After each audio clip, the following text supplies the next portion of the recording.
สบายดีนะมาเจอข้าพเจ้าเนาะดรสระตาหมองธรรมศาสตร์บำบัดเนาะโดยที่มื้อนี้จะมาบอก7พฤติกรรมหรือ7วิธีเองที่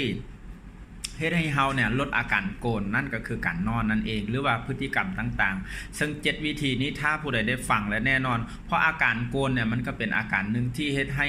เกิดมลพิษทางเสียงเฮ็ดให้คู่นอนกับเฮาหรือว่าหมู่คู่ที่ไปเดินทางนํกันรำคาญเพราะการนอนคือการพักผ่อนทุกคนอยากพักผ่อนแต่ถ้าเฮามีเสียงรบเขาก็จะรำคาญและที่สำคัญก็คือมีโอกาสที่นอนละลายตายก็มีเนาะเพราะว่ามันเฮ็ดให้เฮามีปัญหาเรื่องหลอดลมเฮาเนาะฉะนั้นมื้อนี้วิธีการนอนและลดผ่อนอาการโกรธง่ายๆวิธีที่1คือวิธีที่1ที่บ่อยากให้เฮานอนโกรธก็คืออย่าให้ตัวเองอ้วนเนาะการที่อ้วนเนี่ยมันจะเฮ็ดให้ลิ้นไก่เฮาบวมนะอย่าเฮ็ดให้ตัวเองอ้วนเพราะคนอ้วนจะโกรธบ่ว่าผู้หญิงผู้ชายเนาะโอเควิธีที่2ก็คือจัดท่านอนก็คือท่านอนสะแข็งเบิ่งขวาเนี่ยอันนี้คือเฮาจะ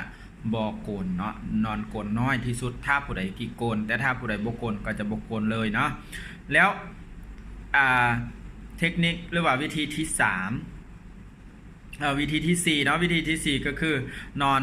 เอาหัวขึ้นสูงน้อยนึงเนาะแต่ว่าคนสูงน้อยนึงส่วนหลายนะเฮาก็จะเจ็บคอแต่ลดอาการโกนแต่ถ้าเฮาเน้นเรื่องบ่อยากให้โกนคือขอให้สูงน้อยนึงเพราะว่าลิ้นไก่ของเฮาจะบ่หนีบคอเฮาเองเนาะมันจะจังซี่ซะนั้นมันจะบ่หนีบคอเฮาโอเควิธีที่5ก็คือ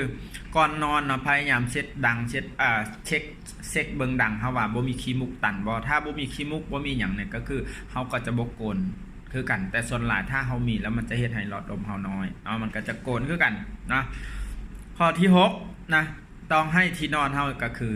ซื่นน้อยนึงก็คือผู้ใดมีพัดลมอายน้ำก็ใส่อายน้ำเพราะว่าถ้าซื่นเนี่ยตัวเฮาก็จะซื่นความแห้งตัวเฮาก็จะบ่เสียน้ำหลายเฮาก็จะความโกนเฮาก็จะคอยลงเนาะข้อที่7